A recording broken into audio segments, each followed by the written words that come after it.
جائزة البالون دور، الجائزة اللي كل سنة بنستناها، دايما بتفاجئنا. 30 واحد مرشح للكرة الذهبية، واحد بس اللي هيفوز بيها. السؤال، مين وسط ال 30 دول اللي هيخطفها؟ السلام عليكم، معاكم عبد الرحمن من قناه فرماج الكوره. النهارده هنبسط لك بعد بحث كتير ومكثف عن من سيفوز بالكره الذهبيه. 30 واحد مرشح للبالون دور وواحد بس اللي هيفوز بيها. تعالوا نعمل كده جدول بسيط نقسم ال 30 واحد حسب الانديه، واللي هم ريال مدريد، باريس سان جيرمان، ارسنال، بروسيا دورتموند، انتر ميلان، والسيتي، نابولي، برشلونه، ليفربول، بايرن، وتشيلسي. هنقلل العدد على قد ما نقدر بحيث يبقى في عدد قليل عشان نعرف نوضح الفايز بالجائزه. نيجي على باريس، جواو نيفيس ممتاز بس مش بنفس قوه باقي المرشحين. طب ريال، فينيسيوس اداؤه اقل مقارنه بالمواسم اللي فاتت، والفريق استغفر الله عمل اداء سيء بكل المقاييس. انتر ميلان، لوتارو مارتن اداؤه جيد، لكن الانتر عمل اداء كويس بس فشل في حصد القاب كبرى. بايرن، هاري كين، وبالمناسبه عامل له فيديو قبل كده في القناه، لو تحب تشوفه هتلاقيه تحت في الوصف. رغم اداء هاري واهدافه الكتير ما حققش اوروبا مع بايرن بشكل بارز. ليفربول، فيرجيل فان ديسك، اللاعب ده اسطوري لكن مركزه الدفاعي قلل من فرصه في الفوز. نابولي، سكوت ماكتوموناي ممتاز محلي لكن اثره الدوري اقل والفوز الاوروبي اهم. المرشحين اللي هنستبعدهم هم دوناروما وكفاراتسخيليا، فابيانو دومفريز، وجوارسي ورايس، وكيوكيريس، وهالاند، وليفاندوفسكي، وبيدري، وماك اليستر، وفلوريان، واخيرا كول بالمر.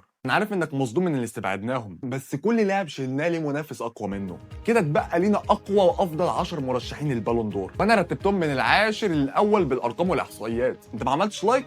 لا انزل كسر زرار اللايك واعمل اشتراك في القناه عشان اي جديد ينزل تعرف تشوفه. في المركز العاشر ديزاير دوي، شاب سجل 16 هدف بلس 14 اسيست بمجموع 30 مساهمه هدفيه، وكان من ابرز نجوم الموسم مع باريس سان جيرمان. حصد الخماسيه التاريخيه لناديه، دوري المحلي، كاس فرنسا، كاس السوبر الفرنسي، ودوري الابطال وكاس السوبر الاوروبي. وفي دوري ابطال اوروبا سجل هدفين، قدم اسيست قاتل في ماتش النهائي ضد الانتر، الفوز بلقب مان اوف ذا ماتش عشان يبقى اول مراهق يسجل ثنائيه في نهائي كبير. وطبعا ما ننساش انجازاته الفرديه، افضل لاعب شاب في الدوري الفرنسي، ولقبته الرابطه افضل لاعب في العموم بالدوري في شهر مارس. في المركز التاسع جود بلينجهام، سجل بلينجهام 15 هدف بلس 14 اسيست في الموسم، وكان ثالث افضل منشئ للفرص في الليجا. وطبعا ما ننساش هدفه في الشباك السيتي، هدف حاسم في اللحظه الاخيره ليكسب ريال مدريد مكسب مهم في دوري الابطال، غير الاهداف المهمه اللي سجلها ضد فرق زي اتلانتا وبريستيوس، ليكمل تالقه وحصد مع النادي السوبر الاوروبي في بدايه الموسم للقب كاس القارات. لقب بجائزه افضل لاعب في الدوري الاسباني لموسم 2024. اول 10 مباريات في الموسم سجل 10 اهداف، اللي خلاه يتعادل مع ارقام كريستيانو رونالدو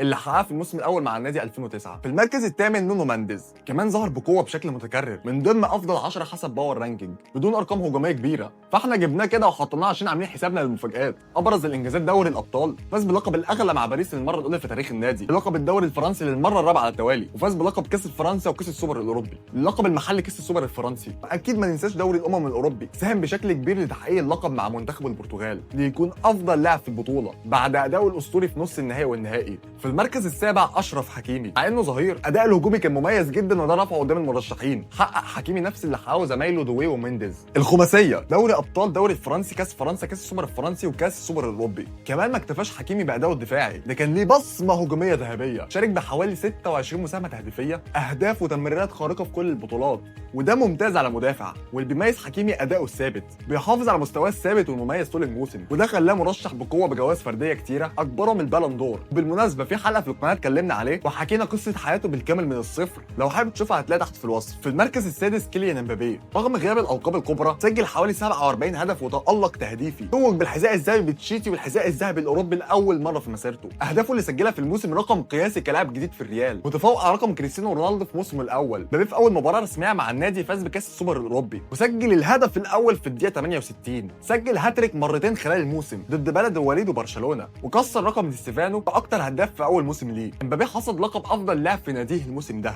مش اداؤه المحلي بس، بقى الهداف التاريخي لمنتخب فرنسا ب 49 هدف، وعدى انطوان جريزمان في التمريرات الحاسمه حوالي 3 تمريرات ومجموعه 33. في المركز الخامس محمد صلاح خلص الموسم ب 29 هدف بلس 18 اسيست بمجموعه 47 مساهمه في البريمير ليج و57 اجمالي مشاركاته التهديفيه في كل البطولات، بالاضافه للقب الحذاء الذهبي للمره الرابعه بلس لقب صانع اللعب بلس افضل لاعب في البريمير ليج. صلاح اول لاعب في الموسم 2024-25 يفوز بالثلاثيه دي، اسرع لاعب في الموسم يوصل ل 30 مشاركه تهديفيه، 18 مباراه في الموسم، فاز بجائزه لاعب الشهر في الدوري الانجليزي مرتين، ليوصل مجموع فوزه باللقب ده 7، بيعادل الرقم القياسي المشترك مع سيرجيو اجيرو وهاري كين. وبالمناسبه في حلقه كامله عملناها عن هاري كين ووصفناه افضل راس حربه جديد لحد النهارده، لو حابب تشوف الفيديو هتلاقيه تحت في الوصف. صلاح سجل اهداف واسيستات في 11 مباراه مختلفه خلال الموسم، اعلى عدد من اي لاعب في الدوريات الخمسه الكبرى. حقق رقم قياسي في المساهمات التهديفيه، 47 مساهمه في 38 مباراه في الموسم ده بس. صلاح في ديسمبر 2024 بس سجل 7 اهداف بلس 7 اسيستات،